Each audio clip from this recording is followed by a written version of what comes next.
Hey everyone, welcome back to the Wild Health Podcast. We're a genetics-based precision medicine company that's exploring all the big questions around holistic health, wellness, and performance optimization. If you're tired of the traditional healthcare system and want to sign up as a member with us, head over to wildhealth.com.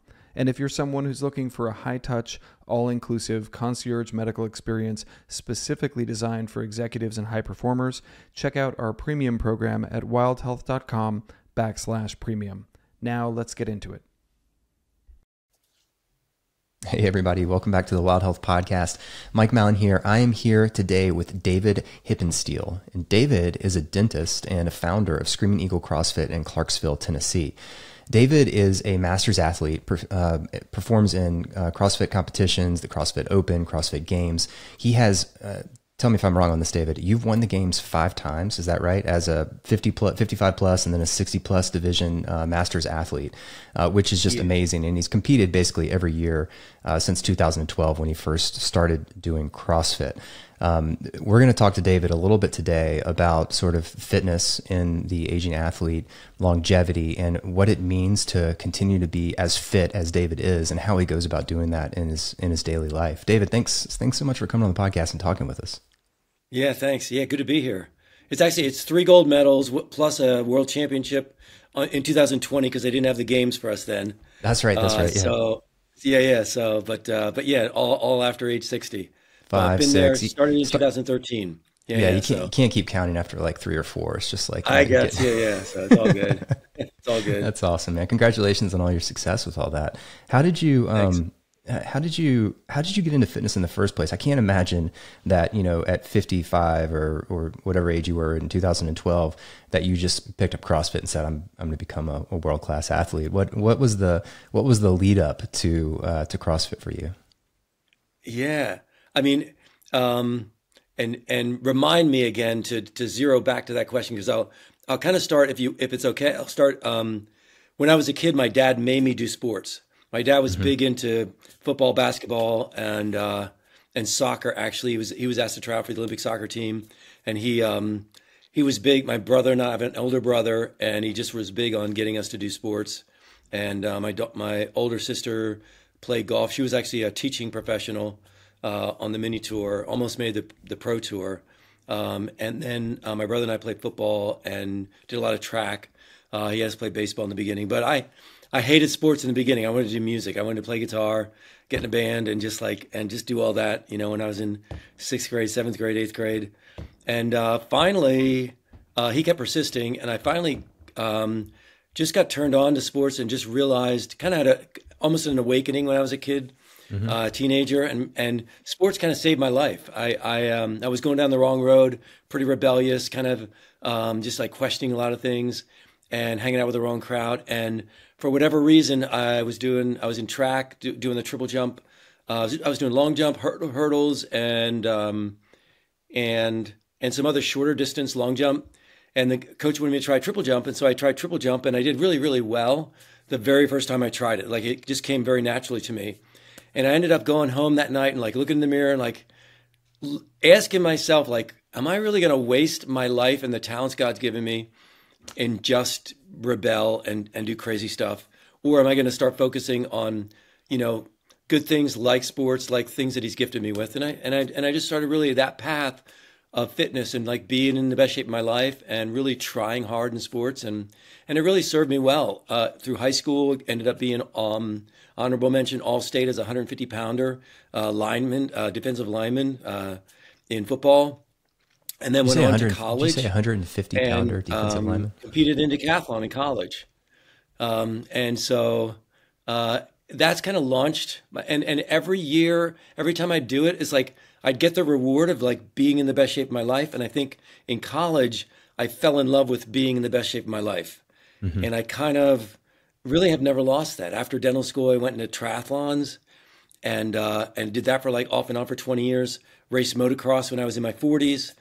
And then my daughter introduced me to CrossFit at age 55, around that age. And I just fell in love with that because it was everything all at once, so.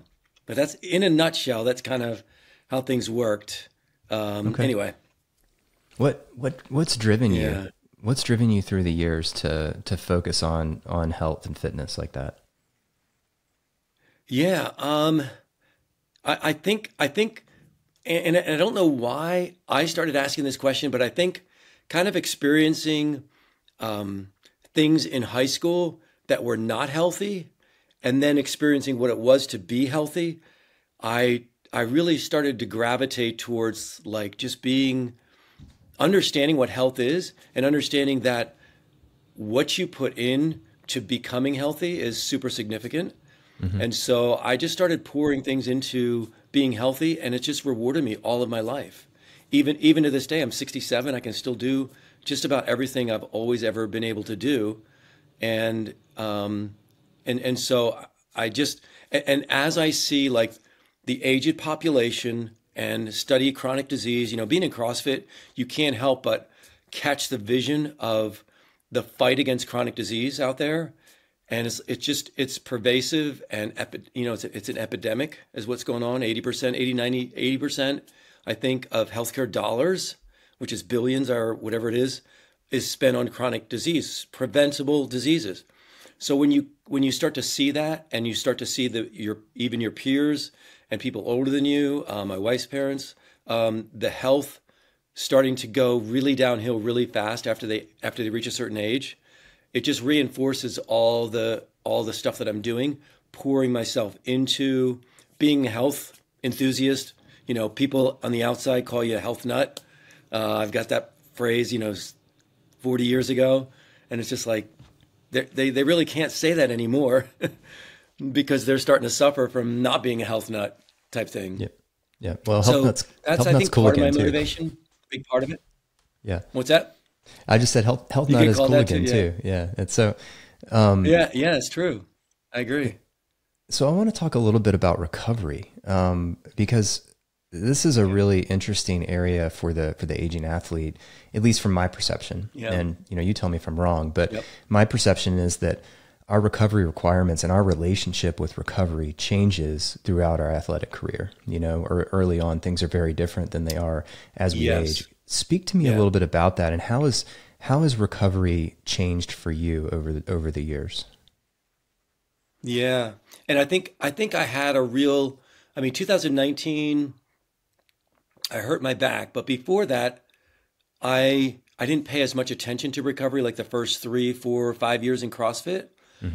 All the way up, even into my 60s, I was able to, just pretty much train all year round without taking like 2 weeks off, without taking a couple months off. I took 2 weeks off maybe after the CrossFit competition, sometime in the fall or sometime the end of the summer after the games.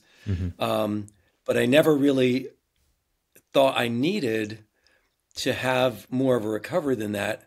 And you can correct me if I'm wrong on this, but I kind of like this past year, I kind of had to take a break. Last year, I ended up just hurting the whole entire year. I was actually looking into getting my knees replaced. You can't help but start to when you're going down steps, and it seems like it all happened right after I turned age 65. Right around that time, I started going downhill. I hurt my knee in 2000. I think it was 2020, right after I won the world championship that year. And that knee, that was a wake up call, and it was a really bad injury, but I was able to. So I looked into surgery for that, and then that kind of was starting to get better on its own. But then I was experiencing like every time I go downstairs, like especially in the morning, like my knees would just really hurt, like somebody was stabbing them with a knife. And that's a classic sign, I think, of your knees declining and moving in a direction of knee replacement. So I started to explore that whole thing. It's like, I really didn't want to do that. I really am against surgery and always wanting to do things naturally and recover if I can. And so basically, and then all last year, I kind of struggled with injuries, whether it's my knees or my lower back kind of coming back to haunt me. I had herniated some discs in 2000, right before the games in 2019. Still went through the games. Not the best decision for longevity purposes, but I did recover from that. But it still comes back to bother me and give me issues at times. So I have to be really careful with that.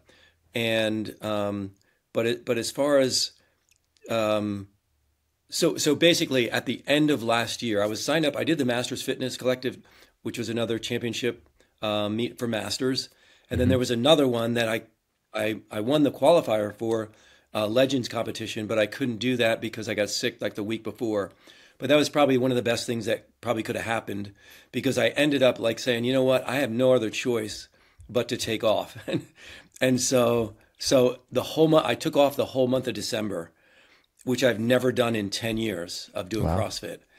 And I took a little bit off the whole month of December and then a little bit in January. And the biggest fear is that you're not going to come back. And that's why I really didn't. I felt like I was doing okay recovering, and I felt like the 2 weeks off a year, or whatever, and then a couple days off here and there during, over the months, that was good enough, but it really wasn't. And so I explored like the whole term, and I don't know if it's a term or not, but recovering on a cellular level, because even the joints and things like that, you just kind of have to explore that and allow your body to go through that, if that's even a term. Because it was really more not biologically, because being dialed in with Insight Tracker and especially Wild Health and analyzing all my data all the time, I know that my biomarkers stay pretty much in line. But and this was a question I wanted to ask at the end, is the whole, I've come up with a term called orthopedic longevity, and kind of making a subcategory of longevity and saying like, well, maybe you're recovering from a cellular level, but maybe not on an orthopedic level type thing.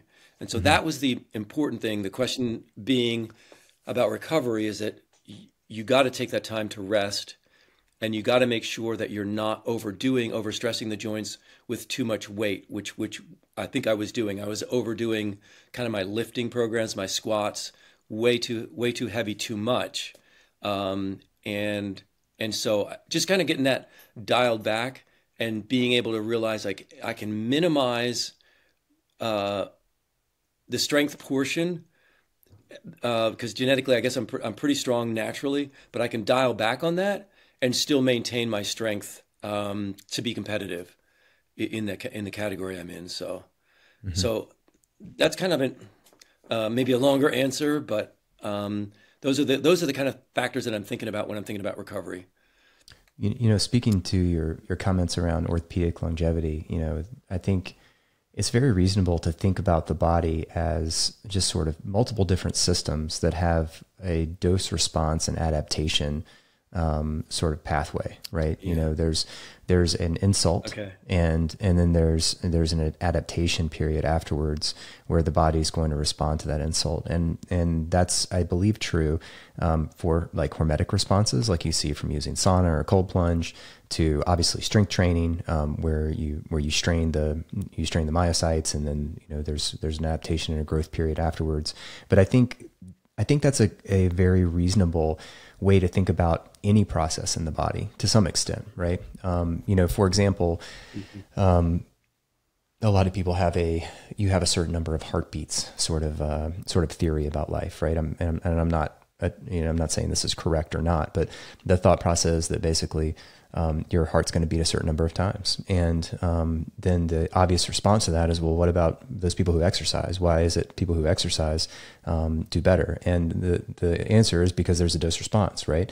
That over a period of time, if you exercise, your resting heart rate drops, your blood pressure drops, all these things that allow your heart to function more easily when you're not exercising is what may very well lead to a lot of the longevity. And I think obviously it's much more complicated than that. I'm not trying to make it that simple, but what I am trying to get across is the idea that you create some sort of stress, and then there's an adaptation period. So why not would the same be true for, say, for example, your cartilage, right? You stress the cartilage, and then it has an opportunity to sort of like heal and regrow. Yeah. And it just sort of makes sense to me that as long as we're giving ourselves that adequate recovery time, most stresses, with some exception, are healthy in the long term. But it does require that recovery time. It's not just about the stress that we're placing on the body. It's also very important to get that recovery. So I guess I'm curious, how did the month of December go for you? How was your bounce back afterwards? And what is your week look like now in terms of recovery? Do you think about this on a weekly basis? Yeah, absolutely, sure do. So after December, and one of the things that you learn over the years with CrossFit is that, and I didn't know this for sure, but I mean it was kind of reinforced. Chris Hinshaw and I talk a lot about aerobic capacity, things like that. He mentioned that when we as masters athletes take a break for longer than a couple weeks, we actually are starting almost at zero for our fitness. And I don't know how, I don't know, we didn't really dive into like from an individual perspective, but I knew that taking off like that 5 weeks, maybe almost 6 weeks, December, January, it's like, okay, now it's time. Let me get started. Let's focus on the open and see how that goes. And also a little less pressure for the open, because you can be in the top 150 and still go on to the next level, the quarterfinals, and then from there it's the semifinals.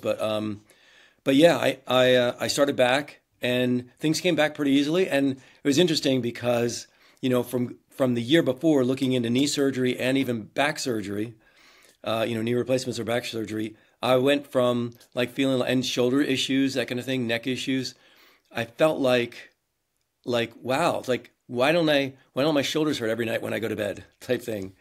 And it took about a month or so to realize that, getting through the open and then realizing, wow, this is kind of cool, like not having shoulder pain every night or knee pain, being able to go down steps okay. Now doing squats and not having to be hurting like during the squats. My back not being at least an issue after the first hour of the day. I still get up in the morning and my back is really stiff, so it takes a little bit, but it still does recover then. So it's been really cool. And then as far as and I was still able to come back. I ended up being, I think, second in the open. Wasn't as happy with my performance, but obviously there's always tough workouts in CrossFit, as you know, and I always like to do better. It's one of the things that drives me. I am very competitive, obviously, and focus a lot on that. But yeah, so I think the recovery really was key, and although my knees aren't 100%, they're so much better than they were last year. And I'm able to get through these workouts and go down steps most of the time without that sharp pain. You think you'll give yourself another month of recovery coming up this upcoming year? So right now we are in the thick of the season. So I just so after the Open was the quarterfinals, and each qualifier I felt like I was stronger and stronger, more competitive. So it really has been working, getting back into shape and realizing that, wow, I can be at a level I was at before I took off for a month and a half, and that kind of thing. So quarterfinals, but I still kind of was careful not to overdo things. And I really laid off the heavy squats and things like that. Even the heavy the heavy Olympic lifts as well. And but got through quarterfinals fine. Ended up third in quarterfinals, and then semifinals. We just had that, and that went really well. Except I sprained my like slight tear in my calf muscle, my soleus, and that kind of worried me. But I got through all the other events and still ended up third place. Super happy about that. But I am now at the point where I did force myself. Talking about kind of a refocus on recovery. I did take off for about 2 weeks after the semifinal. Normally do not do that. I just keep training. Yep. And so it wasn't complete 2 weeks, but it was enough that I really kind of backed off. So that's where I'm at. So I'm leading up to games. Games is the first week in August. Yep. And so right now, so we're back in the thick of it, and it's been really good. I'm actually working with the Proven team now with Shane and Tia Toomey and the gang down there, because they live like 40 minutes from here. So I can actually make it down there in a reasonable amount of time and train with them and kind of have Shane and Tia oversee what I'm doing. Also Will Kearney, who's one of their coaches out of Australia, and a few others there. So so that's been good. And they encouraged me to rest also. Yeah. I talked to Shane right after semis, and he said, yeah, don't jump right back into it. We've got this many weeks to the game, so let's be smart about it, which is great for me to have. Yeah, I think there's like a common belief that older athletes are more likely to lose all of their fitness if they take time off. And I think that comes from, in the medical profession, and even I guess outside of medicine, just the older athlete, or just the elderly population in general, specifically the elderly population, not necessarily the elderly athlete, but the elderly population tends to be deconditioned. And I think when you're already deconditioned, time off has much greater of an impact than if you go into that time off in the best shape of your life, right? You go into that time off in great shape. Yeah. The time off, it really is a period of healing and recovery, as opposed to a period of deconditioning. Mm-hmm. And it just allows all of those joint tissues to rest and heal, so that you can come back and put the force on them that you need to. And that's something that I think we also do a bad job of recognizing, is that a lot of the times muscle strength can improve faster than the tissues that support the joints, right? But faster than the ligaments and the tendons, right? The muscles are going to respond much quicker. They've got a higher blood supply. The cells themselves can function much quicker than your tendons and your ligaments can, and heal much quicker. So it often takes more time to get your joints to a place where they can handle the type of loads that your muscles can handle. And if we don't give ourselves that recovery time, then our muscles just keep going up in that upward trajectory, right? And our ligaments and our tendons never get the chance to kind of catch up with them, which can be really, really beneficial. So yeah, that's great that you found recovery to be such an important part of your training. Even, at 60, you're 65 now, is that right? 67 actually. Yeah. 67. Yeah. Okay. That's awesome. Yeah. Yeah. Crushing it, man. You don't look an age over day over 32. Thanks. Yeah, I don't really like these older numbers, but it's like, it is what it is. Gotta trying to hang in there, keep things going. So, but I want to be smart about it. So, this has been great to talk already. So being with Wild Health, it's been amazing. So, awesome. Yeah, we're glad to have you. Tell me a little bit about Tell me a little bit about your day to day. What sort of habits have you found on a sort of a day to day basis have been really important for you? I guess sort of around getting prepared for competitions in your regular life. Yeah.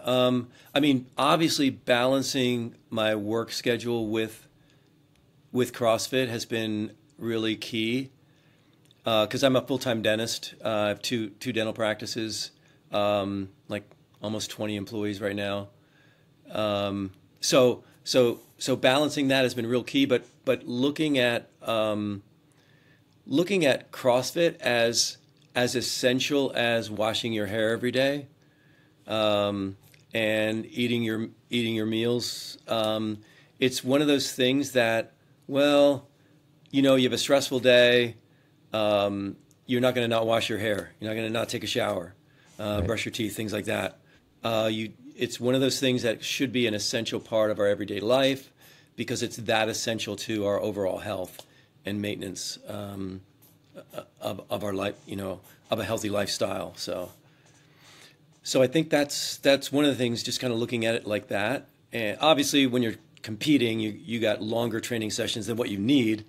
But I try and look at it that way, so that if I have a day where work schedule is a lot, I'll still try and work in, 30-minute workout, 30 to 60-minute workout, and and then on weekends I can make up for longer sessions in the gym where I'm there for a couple hours. So that's part of it. I used to be able to run upstairs all the time. Every time I'd see a stairs, I think it was Neil Armstrong, the astronaut, that always used to do that. It was a great habit. Yep. So all my life, all the way back to college, every time I see stairs, I'd run up. But I don't do that as much anymore, just because I'm taking it easy on my knees. But yeah, so stuff like that, like just staying healthy. I do use Whoop, and that does give me a snapshot of my sleep and my resting heart rate, which we talked about, and making sure that that my resting heart rate stays mid 50s, something like that. Not that I can control that, but it's like knowing that I'm staying in good condition, good health, and at this age to have a resting heart rate that's staying right there, I know that I'm keeping myself in the best shape that I can. Checking how much REM have I had, how much deep sleep, keeping an eye on that, whether or not my recovery is in the green, yellow, or red, and just like paying attention to that. Not that it controls my everyday decisions all the time, but it's certainly a guideline. So it's a great tool to have. Yeah. Did you notice any changes in your wearable device data before and after that month-long recovery session you had in December? Did that change your HRV or your heart rate at all? I'm sure I looked at that, and I can't recall off the top of my head what that was. I'd have to look that up again. But it was significant enough that it was noticeable that there was a change. And when I came back, I think there was less red days. But the interesting thing is too, like, I think that your fitness does play a role in your recovery. So even though you're taking off and recovering that time, you're not always just going to be in the green the whole time. Whereas I see when I do really good balanced workouts and not overdoing it, I'll stay in the green for a fairly long time, even though I'm training really hard. But so the body really does tell you that it loves fitness type thing by how your Whoop responds and those markers there. So that's key. Good example of that is that's been real critical. Yeah, a good example of that is active recovery, where you do sort of, a lighter session, and you actually, most people will see an improvement in their recovery scores because it's like that little tiny bit of stimulus to remind the body to heal. It's like that you just need a little active recovery, and then the body's just gonna, you'll upregulate all those enzymes that you need to recover and get to even a better place than you would be if you just sat on the couch all day and ate, obviously eating potato chips and watching Netflix is not going to get you very far. But some people think of recovery like that, and that's not often what we mean by recovery. We mean yoga. We mean, a walk outside. We mean, some time in the sauna or a cold plunge. I mean, there's a different way to think about recovery than just sitting on the couch, for sure. Yeah, for sure. So how about before and after the games? What changes for you? Like, at a time like right now, I'm sure you're hyper focused on, on your fitness and making sure everything is totally dialed. Does that change for you come fall when things are slowing down? I think this year it will. Like this year, I will take a month off after the games, and just kind of experiment with that. Pretty much that's going to be my main focus this year because I want to get through games, see how things go, see my body feels, that kind of thing, and I'll make those decisions kind of after that because there are some other competitions, but right now my focus is just on games. So lifestyle-wise, it doesn't change a whole lot other than the intensity and the extreme focus on games. Because right now it's like training is a huge priority. So no matter what, I get my training in. Whereas after that, I won't be as essential to get all that training in and be dialed in every session, that kind of thing. So right now, super hyper focused on that. Obviously, still balancing my work schedule and my responsibilities with work and that kind of thing. Family. Fortunately, my kids are grown up now, so they're all on their own. But yeah. You don't have to worry about getting the kids to school anymore, getting in the way of your nothing like that. Yeah. If your morning workout. Are you doing? It's just fun to work out with. Actually, they're all into fitness, so it's been great having them around. Oh, that's awesome. All these years. That's right. You said your daughter introduced you to CrossFit, right? So that's how you realized it in the first place. Yeah. Are you doing 2 a days right now, or is it just singles? It's usually one longer session. So I mean that, but yesterday 2 Metcons plus some back squats, and day before that. So yeah, I mean it's a couple sessions a day when I have my longer sessions. One on days when I'm working. Some of the Tuesday, like tomorrow's Tuesday, I'm working from I leave the house at 7:30, don't get home till 7:30. So there's no workout there at all. So it's completely day off. And Wednesday I may get a 1 15, 20-minute workout in at the end of the day because it's not as long a day. But then the other times it's a couple of sessions over the course of 2 hours, something like that, on weekends, that kind of thing, Friday, Saturday, Sunday. That's when I'll end up going down to East Nashville, CrossFit East Nashville, and training with, or training at that with gym. the crew down there. Yeah. What about, Yep. yeah. What about, your overall, nutrition? Does that change much for you in between games time versus off season? Or are you pretty just like, you strike me as the kind of guy that might just be just by the book all the time. Is that true? Yeah, and I don't know if it's so much by the book, but I guess it is from an outside perspective. I love my diet. I love paleo. I love eating meat. I love eating avocado with meat. That is a whole, and I don't know if this Sometimes is unique to guacamole with me. meat. What's that? I said sometimes guacamole with meat, sometimes avocado. I change it up. Yeah, yeah, kind of that way. I used to have spinach. I used to have it on a bed of spinach.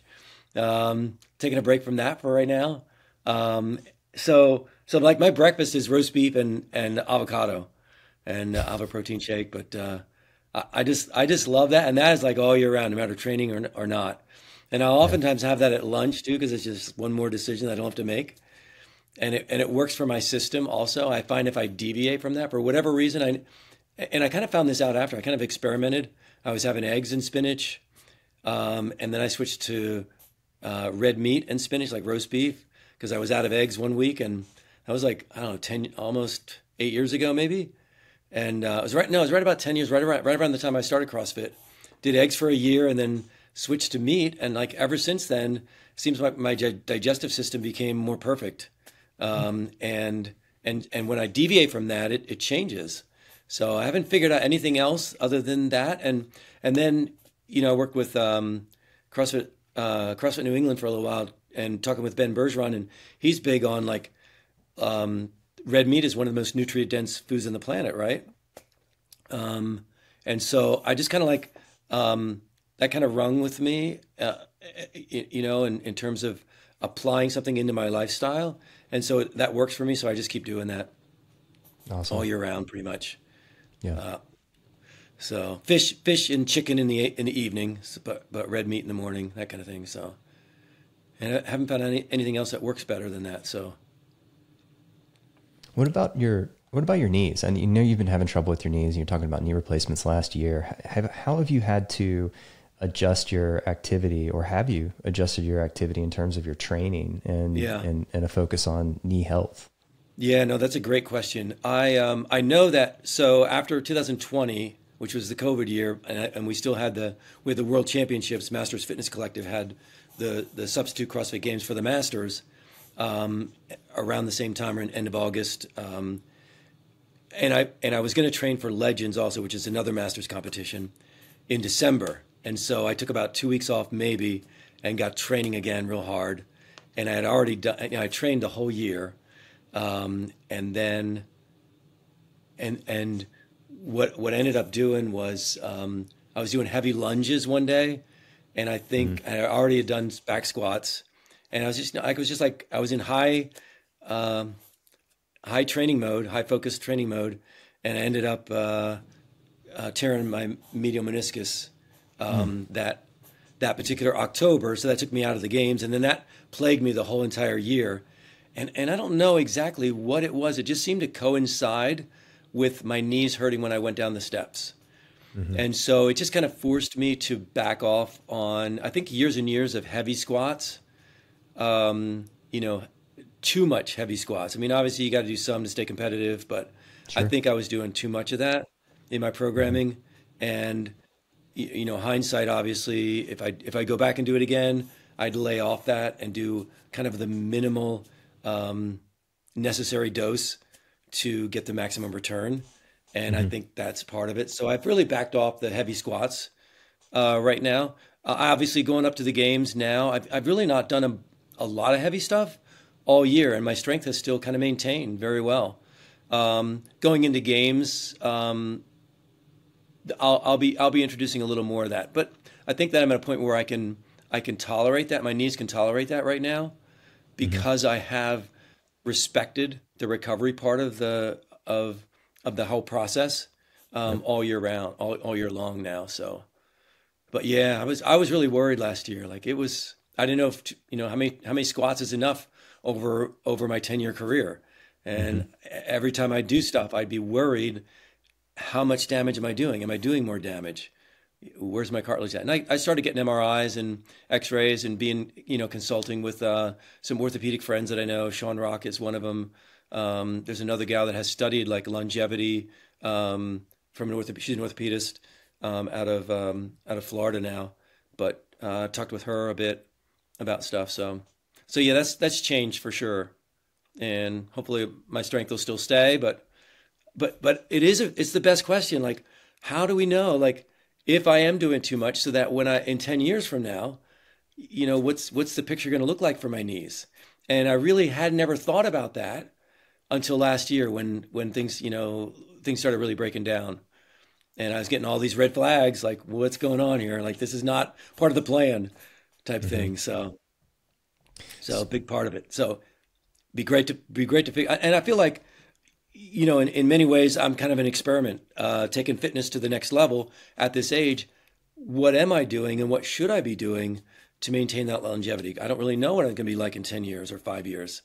And so these are great questions. And I think it's important that all of us masters work on this. And it's important for me to be asking those honest questions, and so that I can help lead the way into the future of orthopedic longevity type thing. So, as well as overall longevity.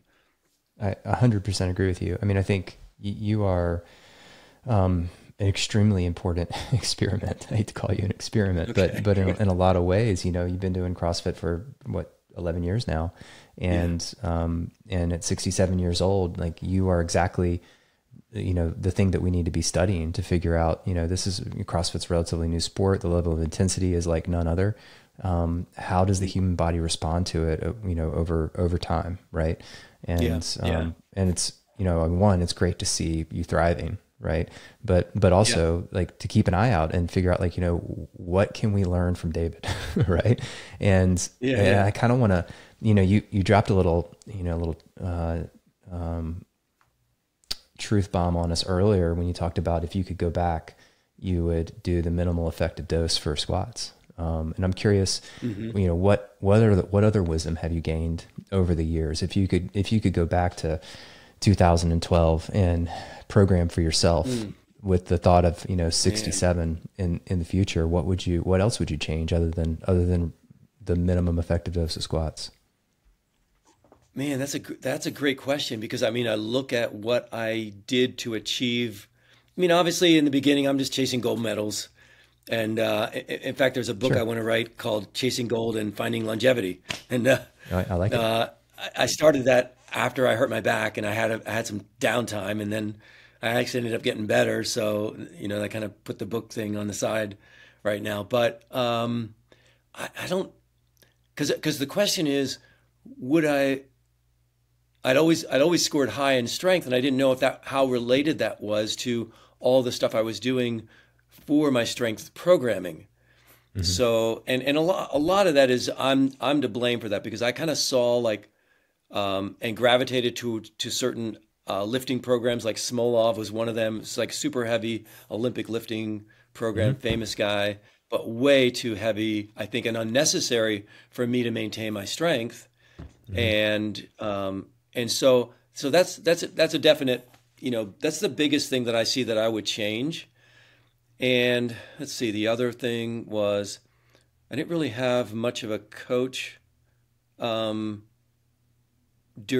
the first gold medal, but then I did end up connecting with CrossFit New England, and Ben Bergeron and Dan DeLama was my coach. He got me connected with a coach up there. So that worked out really well for the games, 2017, 2018. And let's see. And I'll tell you, well, the other thing, and I wouldn't have changed this, but just as an aside, 2019 was a little bit more stressful because I qualified for Ninja Warrior, because it's something I always wanted to do. And it's like, I had done a bunch in CrossFit, and it's like, I'm always looking out for another sport. You know what I mean? Like, I did motocross when I turned 40, but I qualified and got to go to Cincinnati and do the course and stuff like that. But that was the year I had the most injuries. Like, so I strained my calf that year. I pulled a groin muscle that year right before the Ninja Warrior thing, so I wasn't 100%. And then I get to the game 2 weeks before the games, and that's when I herniated 2 discs in my back. And so and I still like, it was not the smartest thing, and I would never recommend this. If you herniate 2 discs and it doesn't get better, drop out after the first event. I got through the first event and I actually won that event, and everything went downhill after that. And I just should have said no more, like, because I got to be a dentist on Monday when I get back. Yeah. Yeah. And it's like, but Bending I over couldn't into turn it someone's off. mouth. I kept Yeah. going. Yeah. Ended up getting fifth, but I would not have done that. Looking back, I would not have done that. You don't push those injuries, because I really could have done even more significant damage than I probably what I did. But thankful I was strong enough to recover, and I really don't know how, but I did. So I'm yeah, hearing that's the biggest thing. I'm hearing less of a focus on strength, or just in the sense of not pushing strength too much. It sounds like you were really focused on high strength Olympic lifting stuff that maybe didn't quite suit, exactly what you needed. And then I also heard, don't do Ninja Warrior. Well, although, it's like, that was a chance of a lifetime. So maybe I could have just taken off that year from CrossFit and done Ninja Warrior. Yeah, there you go. And I might have been better off. But yeah. Yeah. All right. Well, good. All good advice, David. Thanks for sharing that with the listeners. I know you mentioned to me that before we started that you wanted to ask some questions about longevity. So I'd love to hear those. What's on your mind? Yeah, and I think that we actually touched on it when I introduced that term, and I don't know if it's a new term or whatever, but I just kind of came up that whole thing of orthopedic longevity. Yep. And I don't know if there's a way you can tell, like, studying athletes, through MRIs or through X-rays, to see, what level of damage am I doing to my knee? What level of damage are we doing to our knees by doing so many squats over the years? Not just heavy squats, but even just like, lighter squats, whether it's front squats in a Metcon. So you're doing a lighter weight, 95 pounds, 65 pounds, all of that. How many squats is too many? I only started asking that question last year. Are we doing irreversible damage during those times? And is there a way to study that, to figure that out? So I think that's an important area to explore. Yeah. I mean, I'll tell you that insight to that or not. I might have a little insight. I definitely don't have any answers. It's an area that's not well studied. I mean, sports, you look at the sports medicine literature, and, the majority of athletes that they're studying are young, right? Like there's not a huge interest in masters athletes in the literature. But what we do know about fitness in general, and this is true, I think this is true from an orthopedic standpoint as well as cardiovascular, dementia standpoint, in any other health issue. There's a U-shaped dose response curve, right? So, at the bottom, when you're not doing anything, right, you're not getting any benefit, right? Somewhere in the middle or closer towards the right-hand side of the page is the peak. That's where you get the most benefit, right? From a orthopedic standpoint, from a fitness standpoint, from a cardiovascular standpoint. And that peak is probably different for each one of those different modalities, right? So it's probably a different peak. The location of that peak is probably different for cardiovascular than it is for, orthopedic health, for example, or for fitness, right? Those peaks are different. And then it drops back off as you continue to increase activity, right? So you actually start doing damage if you're doing too much activity.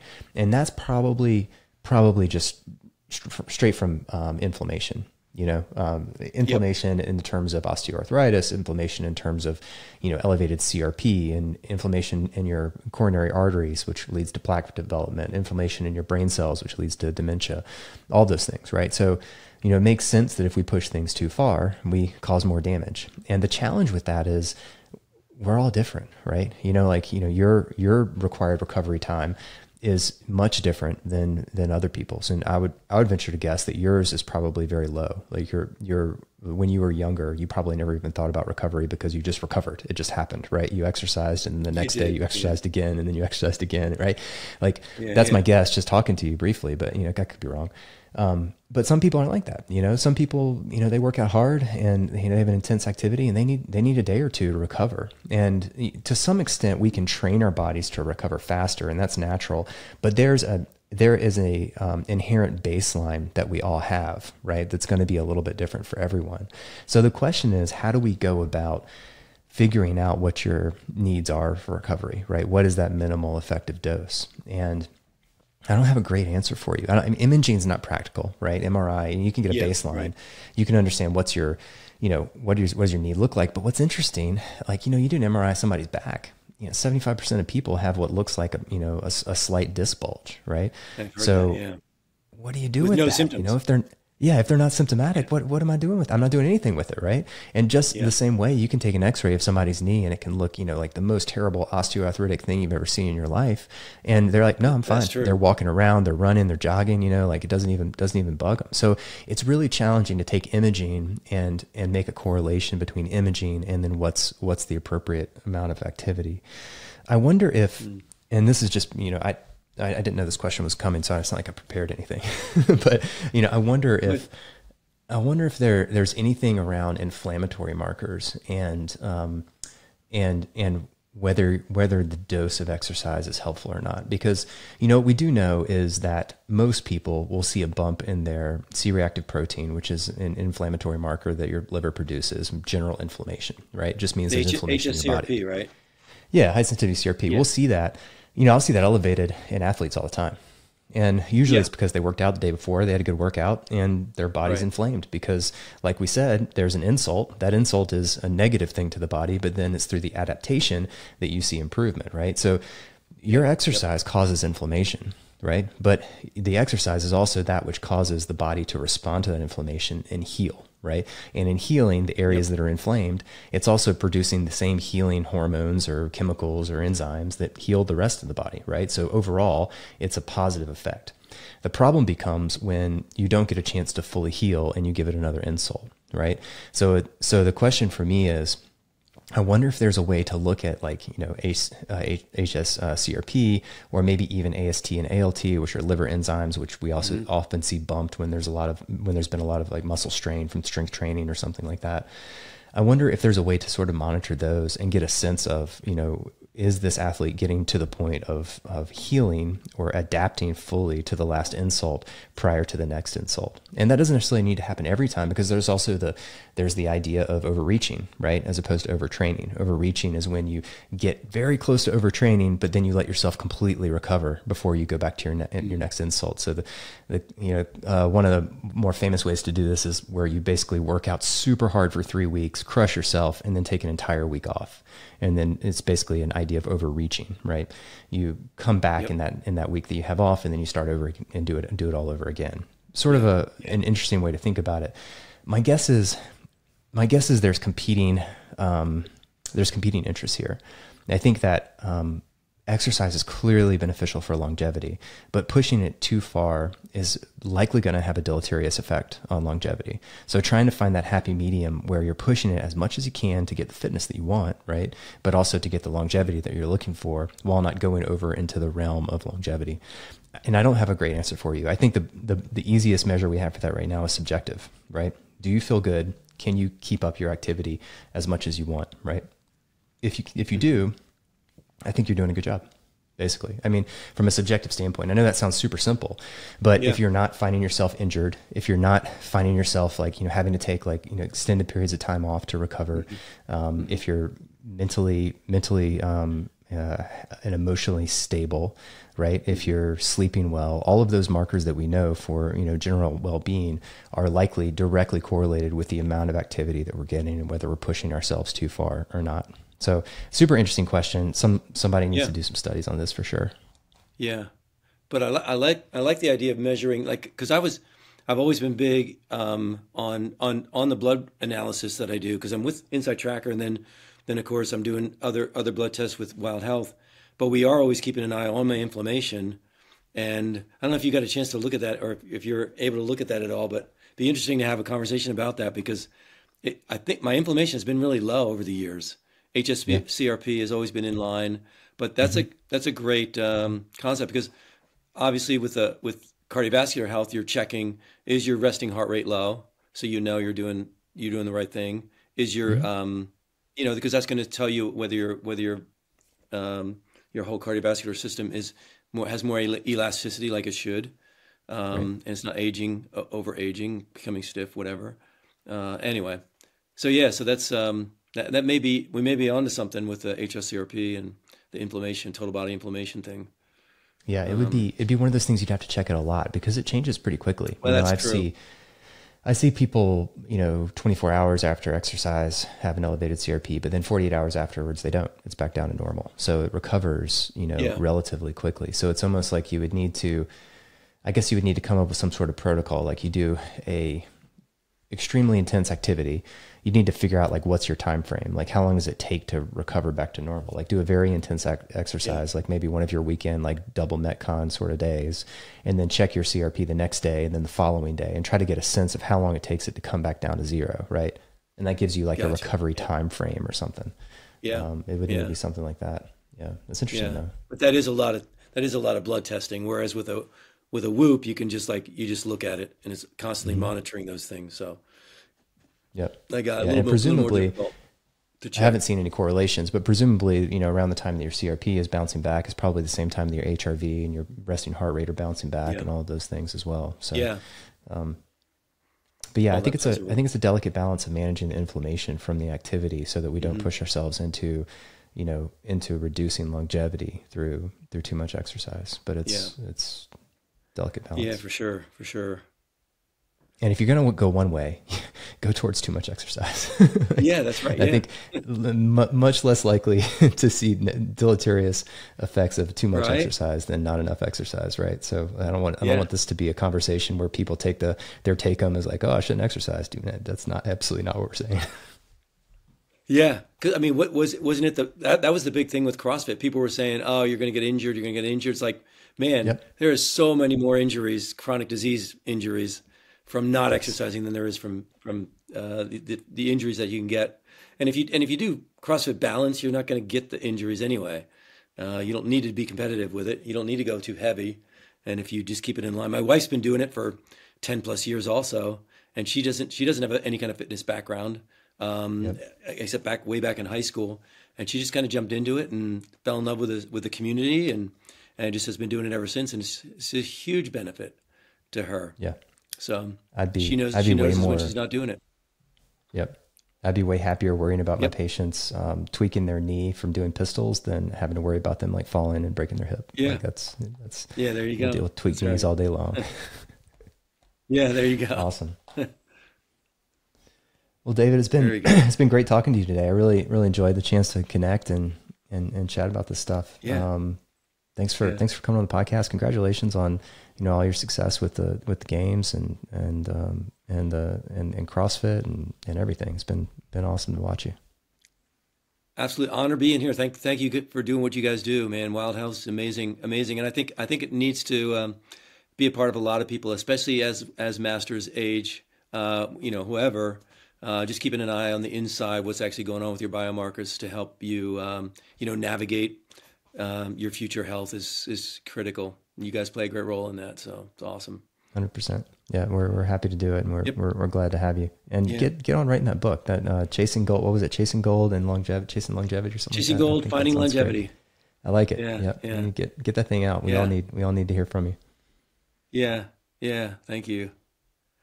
Cool. Sounds all right, good, Dave. Have a great day, man. Yeah, you too, Mike. Thanks. Good to meet you. Yep. See you now. Thanks so much for listening to the Wild Health Podcast. If you want more daily health education, be sure to follow us on Instagram, which is filled with health optimization how-tos, grocery shopping lists, guided breathwork posts, myth debunking, and so much more. You can find us at Wild Health MD on Instagram.